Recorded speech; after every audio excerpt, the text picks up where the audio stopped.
It's always a pleasure to partner with the Delaware Association of Realtors. And good morning, everyone. I'm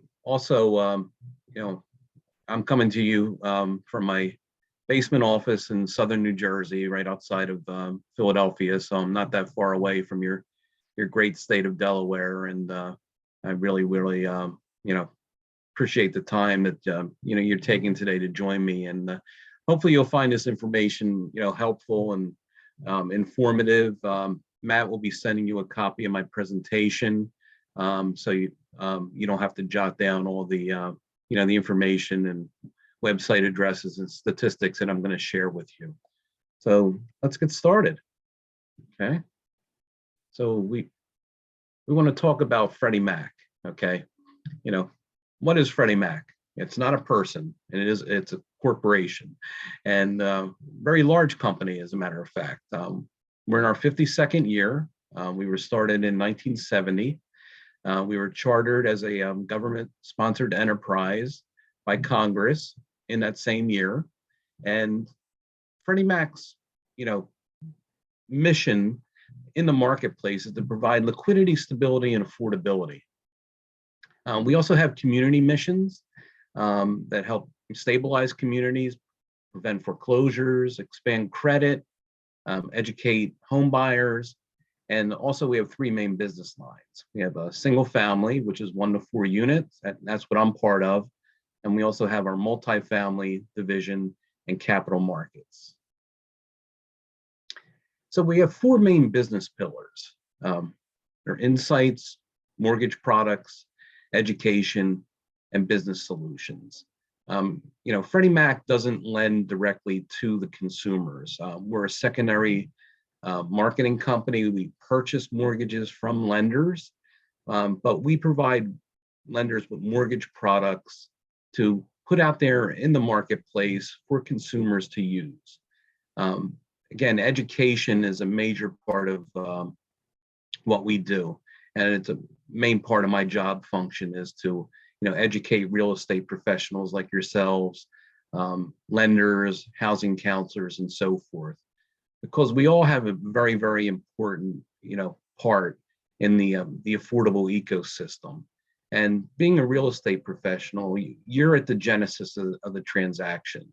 It starts with you, working hand in hand with the customer, looking for the most affordable product or home that meets their needs, and really referring them to a mortgage loan originator who's going to provide them the most affordable loan program that meets their needs. So working hand in hand with a realtor and a loan originator, you're really fiduciaries for the consumer.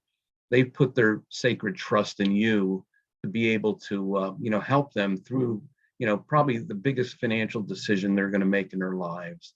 So the way Freddie Mac looks at this, yes, realtors and real estate professionals aren't really originating the loan, but we recognize the importance of the role that you play in the whole process. We also provide business solutions, tools and resources for realtors and real estate professionals like yourselves to use. And anything that we provide is cost-free. So this is all valuable information at no cost to you or the consumer. I want to talk about the state of the housing market right now. I'm 61 years old. I've been in the industry for 36 years. And this market right now is probably the most challenging market that I've seen, since I entered the industry in 1986. The supply is just not there, especially in the affordable arena, but the demand is just so high. And, then we had the pandemic with COVID on top of it.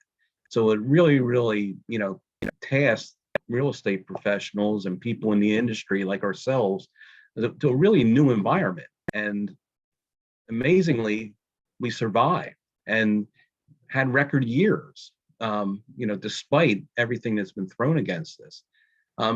we are looking at some positive, items with the economy right now. Um, Many more people are going back to work, and that is just common sense. If people go to work, they make money and they spend money, so it helps the economy greatly. The one thing that we're watching is inflation. Things are becoming more expensive, and that takes less disposable income out of the consumer's pocket. So we really have to keep an eye on that. And also, the Fed is going to battle inflation by raising interest rates. Now, when the average consumer hears that interest rates are rising, that just instills fear. But again, I like to, just stress upon people that a rate in the high threes or fours is still a great interest rate. You know, again, when I started in the industry, I was selling interest rates between 12 and 14%. Again, I realize it's not 1986, but interest rates in the threes and fours is still very, very attractive. So don't let that make an objection, to your home buyer if they think that, rates are too high for them to purchase a home, because they're not. And then we have to talk them off the cliff at that point and really explain to them, what the benefits are of buying now and how it affects their principal and interest payments. So, with Freddie Mac, we do a lot of surveys, with lenders and the market, and then we forecast. We have a great group of economists that are spot on, with their predictions. So, in 2021, the 30-year interest rate averaged around 3%. This year, we're looking for an average around 3.6.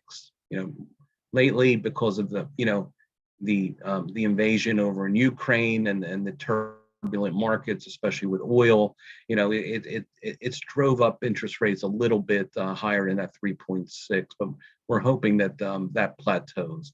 And in 2023, we're looking at rates of possibly 3.9 to 4%.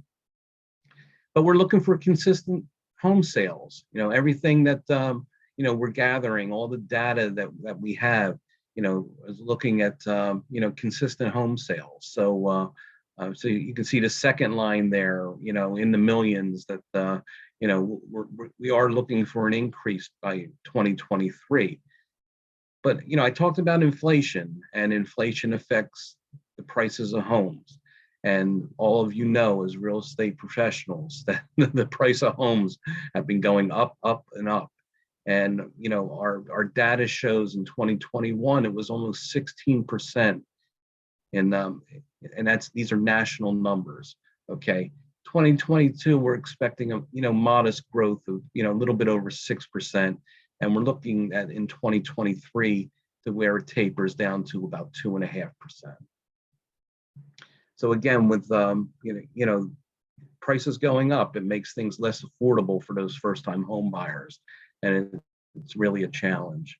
This is an interesting chart here. It's home ownership rates by region. So the green is fourth quarter 2020 versus the blue bar there, which is fourth quarter 2021. And we're in the Northeast, so it's been stable there. So you see the home ownership rates, basically were flat, 62.6%, compared in 2020 to 2021, 62.4%. So it isn't a major change there. And this chart I love because to a person like me that's owned a home for 29 years, the equity because of the rising house prices, I look at it and say, okay, and my net worth has gone up, because of that, and my mortgage is going down, and versus my home equity. So that's great for me. But as a first-time home buyer, again, it just creates another challenge, because that first-time home buyer is coming out of either mom or dad's house or a renting situation. So obviously, they're taking on a payment that they're not used to making, and they didn't have mortgage debt. So really the rising home prices work in an inverse issue compared to a person like myself who's established homeowner. So again, it's just another challenge, and this is a nice graph that just shows you the amount of equity that has been realized by homeowners from 1990 up through 2019. And this is a great illustration here. We've seen a migration of people moving out of states to more affordable states. And what this chart indicates, if you see the yellow states, they are the states where people were leaving at an alarming rate. And you see New Jersey, where I live, is in yellow. And in 2020, if you look at the bottom part of where we list the states, New Jersey was #1 for people leaving. And the main reason there is it's not an affordable state to live in up here. Our real estate taxes are through the roof, and especially for when people retire, it makes it much more tougher for them to stay in this state because their income reduces when they go into retirement. So we see that migration, and you see a lot of the states in the Northeast are migrating, and most of that migration is down to the South, and you see the blue states in the South that are getting a lot of the Northeasterners moving down. It's also happening out west. You see California in the yellow as a high outbound, and they're migrating to Oregon, Idaho, and Colorado, and also Arizona. So it's happening out on the West Coast also.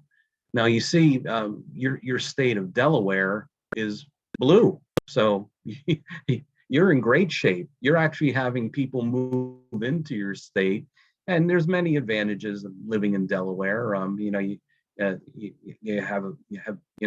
a great employment center there, and in the the Wilmington area and the suburbs. You have great beaches, down in Rehoboth, and you have in wonderful town of Lewis down there. And then you have a nice middle of the state there too, going down towards Maryland. So so you have to take advantage of that. If people are moving into your state, this is great information for you to have. Now you can see that you didn't make the top 10 on the inbound, but there's 14 states in blue. So it is a positive thing to know. And again, this is information that Matt's going to share with you and email to you, so you can share this information with your colleagues. And again, this shows you the trends. A lot of people are moving out of urban areas and into suburban areas, and a lot of that is because of employment. And especially the pandemic brought that upon us, that many of us are working from home now. So we don't have to really be near, urban type employment centers. And, the chart on the left, you can see the spike about the out migration that occurred in 2020. And a lot of it had to do with the pandemic. So again, some neat charts for you to take a look at, and again, please share these with your colleagues also. So again, I love our analytics department. They compile all this data for us to share with you, and some of it really amazes me. So the chart on the left is the median relocation distance. So what that means is, how far, people are moving from their last residence. And, the numbers down at the bottom, all the way to the right, they have the year first. So that's up to 2020, and then 09 is the 9th month, September. So you can see the real spike in how far people are moving, when they do move. So it's almost 8.5 miles from, their prior residence. And the chart on the right, it shows the share moves to lower density, and that also increased during the pandemic. And so the 2020 line is really on top of the 2018 line, but you can see, an upward spike there where, people are moving, away from urban areas into lower density type areas. And this is a great chart here. This shows you, how the rising home prices, that is the top line there in blue, versus the monthly payments and the mortgage rate change. Okay, so again, this hurts the really the first time home buyer, because with the rise in home prices, okay, it makes it less and less affordable, for the first time home buyer. And now, they're getting hit with a slight mortgage rate change going up. So again, that increases their principal and interest and makes it less affordable. So again, these are challenges as real estate professionals like yourselves. You really have to be aware of when when you're out there trying to find the most affordable home, for these home buyers. So again, great information, on that chart. And let's talk about first-time home buyers and the challenges that they have. Many of them, don't have cash. So access to down payment for them remains one of the most common hurdles. Also, I keep pounding the theme, the rising home prices, another hurdle for them. And also the limited, stock of homes, especially in the affordable world. It really, really is a challenge, and especially for the very low income and low income folks out there that are trying to, get into home ownership. So to the left, what this chart here shows you is, saving for down payment is the most difficult step in the home buying process. It's was 13% of all buyers said that was the most challenging issue. For the younger millennials who are 28 and younger, they said 26% of them answered yes to that. And for the older millennials who are between 29 and 38, 24% answered yes on that. And again, if you recall, when I was discussing the pillars of Freddie Mac, and education is one of our main pillars, and not only with education and awareness for our real estate professional partners and our lender partners and housing counselor partners, we're also trying to educate the public. And we have a great educational program, Credit Smart, which is an online program for them to take advantage. And what we found out through our surveys, that borrowers lack a general down payment knowledge.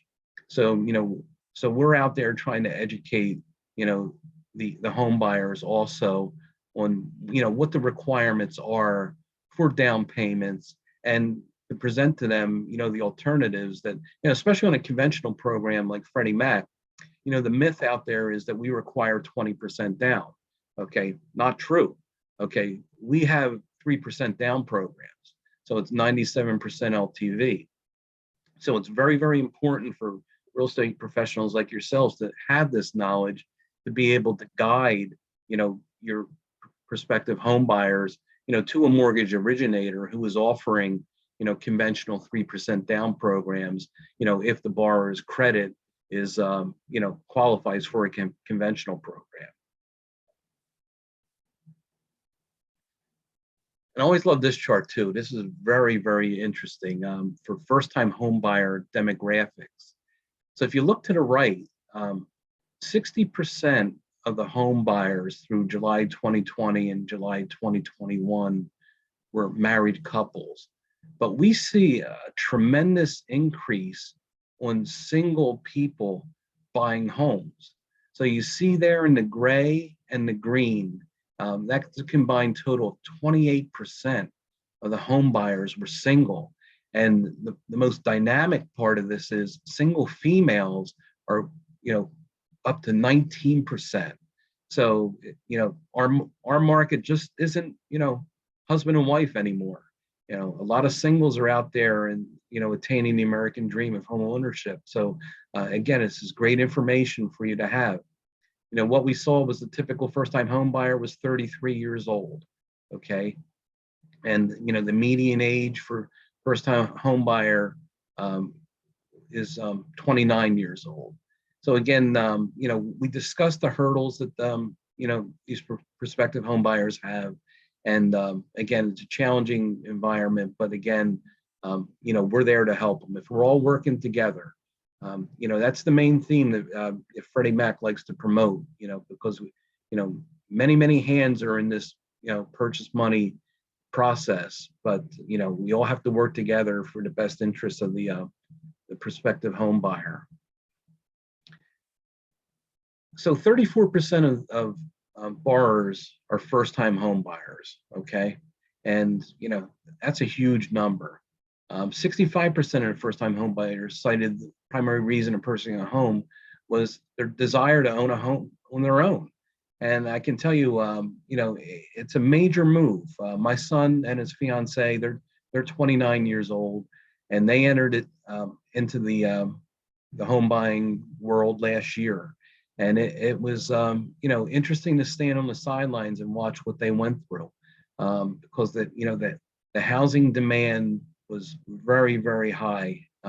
They bought in a town here in Camden County, a big town called Cherry Hill.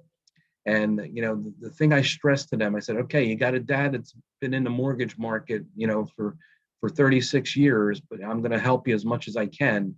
But I said, the two things I find the most important is you need to find a realtor that you trust, and, someone that's going to, help you and guide you and be your advocate.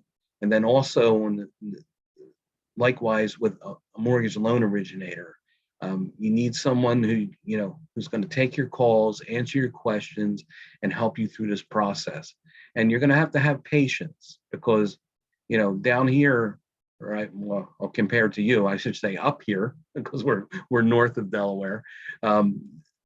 He told me there were lines of people at open houses, and so I told him, I said, you're gonna fall in love with a house, but your heart may be broken, because someone may come and outbid you, especially if it's a cash investor.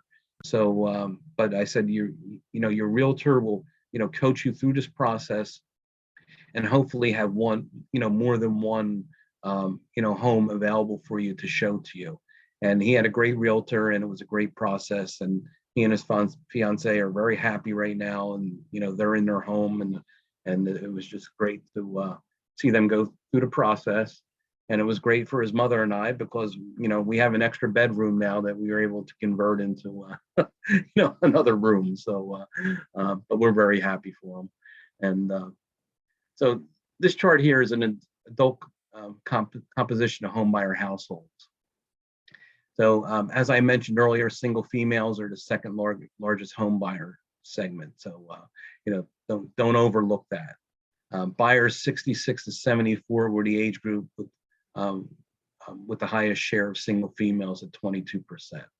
So, so what this chart shows you, in the dark blue are married couples. The lighter blue is single female. The gray is single male, and the greenish color are unmarried couples, and the yellow is others. So again, it's by age groups. So we have all buyers to the left, and then it's broken out to age groups, so you can see where the trends are, per those age groups. So let's talk about millennials, okay? And if you're a millennial on this phone call, you know how to talk to millennials, okay? Again, person like myself, I have 2 millennial children. It's a much different world that they grew up in than what I grew up in. Technology really drives where they're at. They have that iPhone or Android phone in their hand, and they really derive a lot of information through their phones. And so, people like myself in my 60s and 50s and later 40s, if you're a real estate professional, you got to learn, the, the demographics, the culture, and the speak of the millennials, because they are, the major part of the market right now.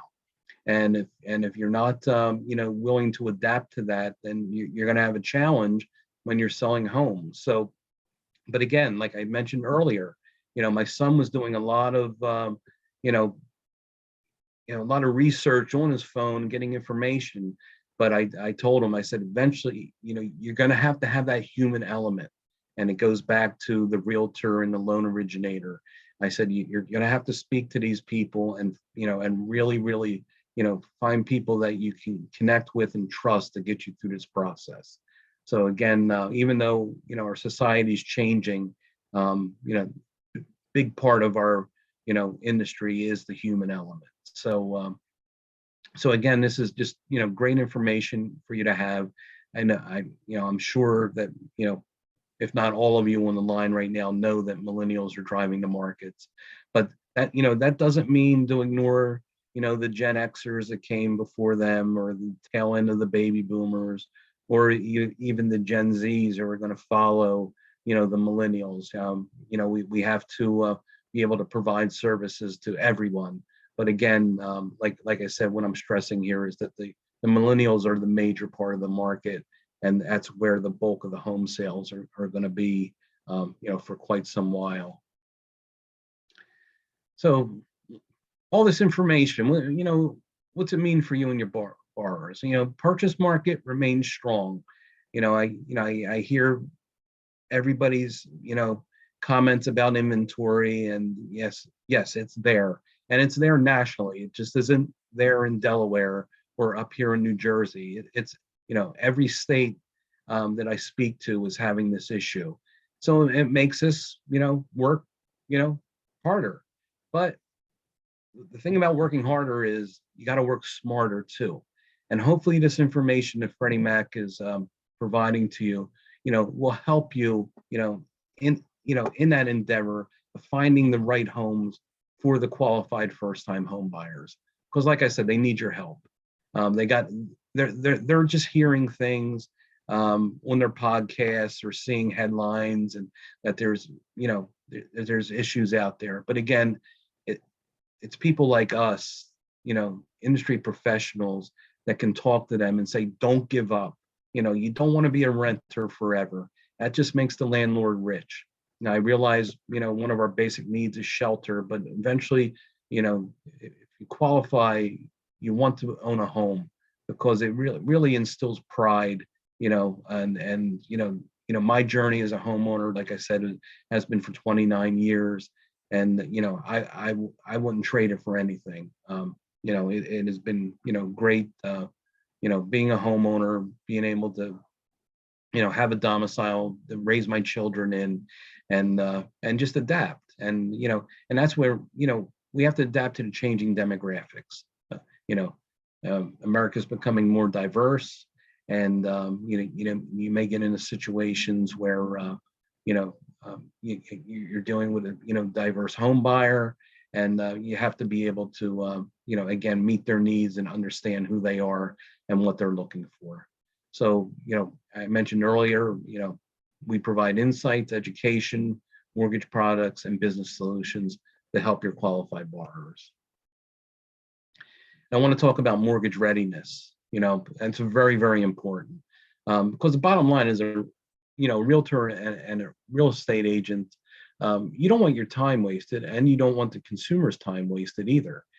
So it's good to have, a basic knowledge, if these people are going to qualify. So if you're, asking them to come in with a pre-qual, that's a great idea, because, that way you'll be able to, really, really, help them as far as, what they're going to be able to, afford.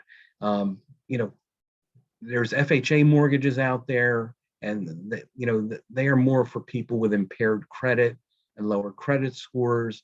And then, unfortunately, they're higher risk, and because of that, the mortgage insurance is higher on those loans. they have to pay, a higher upfront mortgage premium versus conventional loans, which, have a higher standard when it comes to credit scores. So this chart here, is a good illustration of, this isn't underwriting, so this won't, come to the final decision, but it just gives you, a starter map on, on where people will be, are they mortgage ready? So, so again, it's, good information for you to have. So we're looking at, how many are mortgage ready and near mortgage ready by generations. And, what we broke it down, overall population, the Gen Zs, the young millennials, the old millennials, and the Gen Xers. So, and then we broke it down for you on the left-hand column of not currently mortgage ready, near mortgage ready, mortgage ready, and mortgage owner. So, looking at the younger millennials and the older millennials, you can see the percentages are quite high. The younger millennials, 43% are mortgage ready, and the older millennials are 31%. And again, that's where the majority of the home buyers are right now nationally. So that, again, that's good information for you. Now, near mortgage ready, the young millennials are 12% and the older millennials are 10%. So through proper, education, home ownership counseling, we want to get those numbers, flipped into the mortgage ready side. And also, we're not overlooking the people that are not currently mortgage ready. We want to educate them also and, get them to the point to where they are mortgage ready. And this chart here, breaks down mortgage readiness and percentage by age and what their debt load is. So a higher share of mortgage ready younger millennials have student loan debt compared to other generations. And we realize that's a hurdle also. For all generations, the share of people, they have auto loans and, and it exceeds the share of people who have student loans. And again, it's something that, if they have student loans, that's where you're working hand in hand with your loan originator, and they can go through the the process to make sure that the student loans don't impair them from being qualified for a mortgage.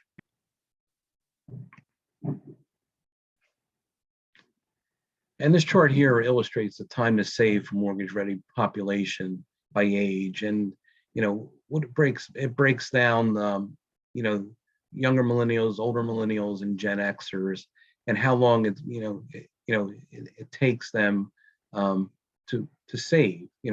And we broke it down to 20% down, 5% down, and 3% down, and just illustrated some monthly net incomes and median house prices. So the time to save is shorter for older generations compared to younger, as the average monthly income increases. And that's just common math.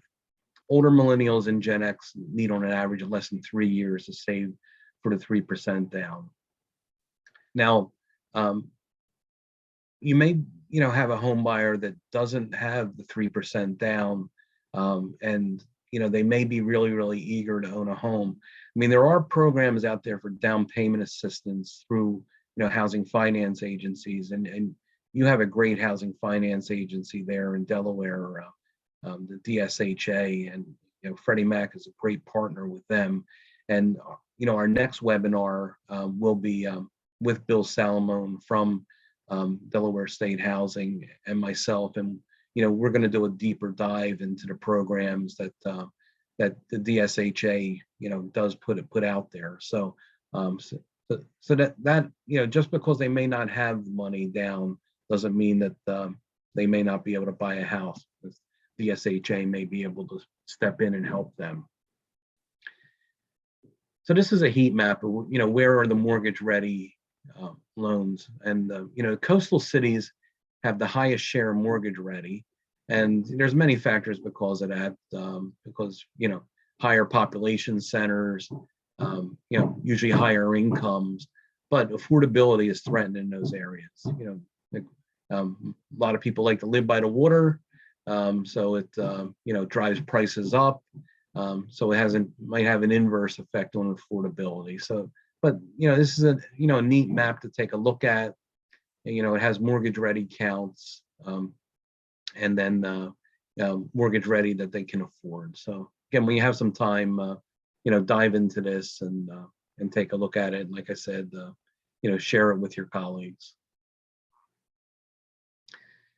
So not currently mortgage ready, an opportunity to get them ready. Like I said, it's our goal to, get these people into mortgage readiness. So again, it's through education and counseling, and what we see, some thin files, and what we call a thin file is the, they really don't have a lot of qualifying factors. So 14% of the not currently mortgage ready are thin files, and they have no severe delinquencies. They have a DTI less than 25, but they have no credit score.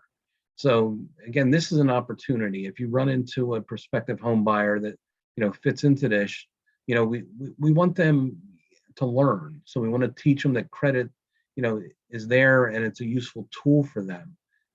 So it is an alternative, and it's a learning opportunity. And if you have a housing counselor that you partner with, that you trust, you can get the prospective home buyer who has a thin file into a housing counselor's hands, who can help them build their credit and then become a prospective home buyer down the road. And also, we look at delinquencies. So 14% have bankruptcies, foreclosures, or recent severe delinquencies, and another 64% have 60 or 90-day delinquencies. So again, a live housing counselor can really be important for a person that has these credit impairments, and give them the proper advice to how they can rebuild their credit and their credit scores. So we have some great mortgage products. I'm not going to do a deep dive into them right now because we're going to be doing, like Matt said, a webinar series. So our next webinar series will focus on the HFA Advantage program, and that's the program that that is used in partnership with Delaware State Housing, and lenders use that through Delaware State Housing in conjunction with their down payment assistance programs. We'll be having a webinar on Home Possible and Home One. These are also affordable programs, 3% down programs that lenders use directly and deliver them to Freddie Mac. So hopefully you'll find this information that we presented to you today informative and adding value to you, and hopefully you'll tune into the next couple webinars that will go deeper into these programs. We will also be having a webinar in a few months on our duty to serve programs. One's a renovation program called Choice Renovation, and we have an energy efficient program called Green Choice. We have a manufactured housing program that lenders use through Choice Home, and then a shared equity home ownership, which is community land trust and shared equity programs. And like I said, I won't be doing a deep dive in this webinar. We will be having a webinar to focus solely on these 4 programs.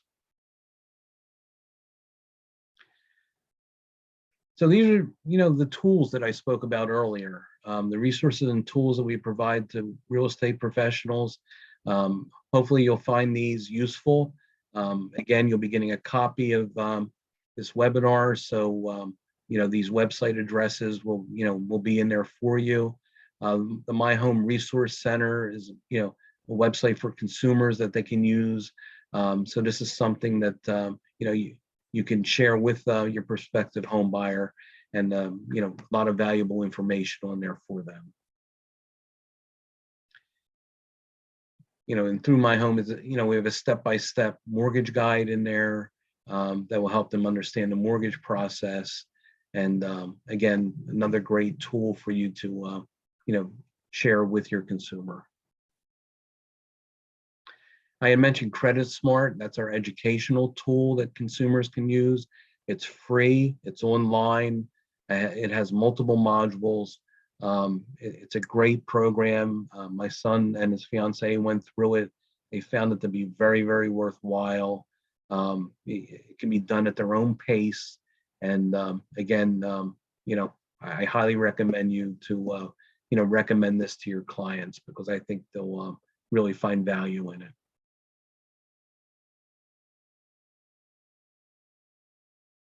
And again, this just goes over the, the financial wellness and the different paths of education through Credit Smart. So I had mentioned that there's many modules. The Essentials offers 20 learning modules for them to go through. So great program, especially for the millennials who are tech savvy and, they'll be able to track their own progress.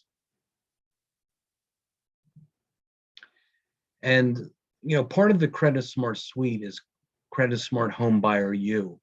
Now, Homebuyer U is 6 learning modules that specifically zeroes in on the home buying part of the process, whereas the entire Credit Smart suite, that's soup to nuts as far as budgeting and learning what a debit and a credit is. And so if your consumer just wants to focus on the home buying aspect of it, Homebuyer U is, a great tool for them to use. And also, if you want to, follow us, we have many affordable lending insights for you that we share with you. The email, or I'm sorry, the website address is at the bottom there. I encourage you to sign up. You'll get great, news and updates.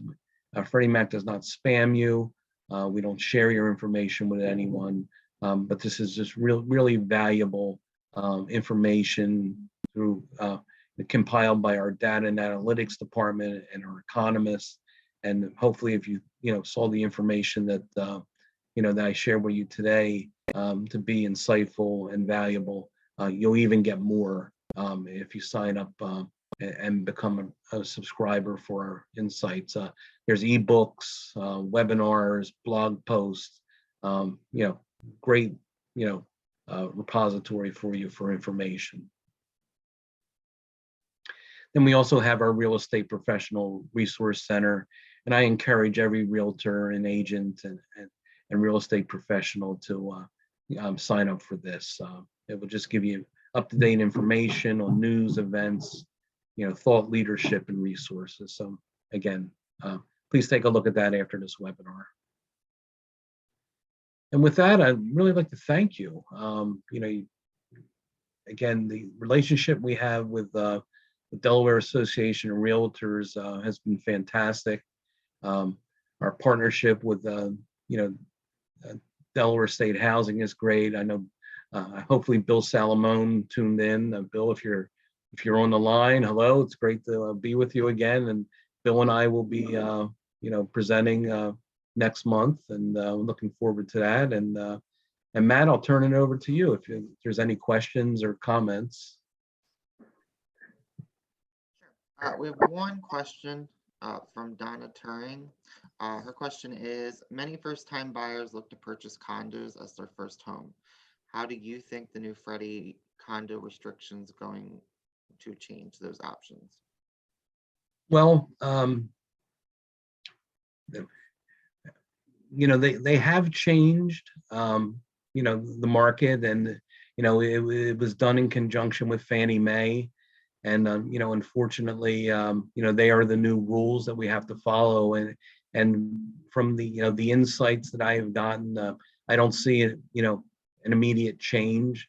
So again, this marketplace, we have to adapt to it. So, when there's changes in programs or products, there are risk factors that are, considered. And and that's way further up the food chain than myself that makes these decisions. These decisions are made at a senior level with much data and analytics involved. And if there's an area that that is presenting higher risk, then unfortunately, changes are made. So, personal opinion, it will narrow the field a little bit as far as opportunities, but again, we have to work with them. So. All right, well, that was the one and only question. James, thanks for today's webinar. To our attendees, thank you for joining us today. I'll be sending a follow-up email with a copy of today's presentation, along with the registration link for next month's webinar. The second webinar in this series will be on April 13th at 10 a.m., and it will focus on the partnership between Freddie Mac and DSHA. So that is all. Thank you for joining us. Have a great day, everybody. All right. Thank you, Matt. Thank you, everyone, for joining. Have a great day. Thanks.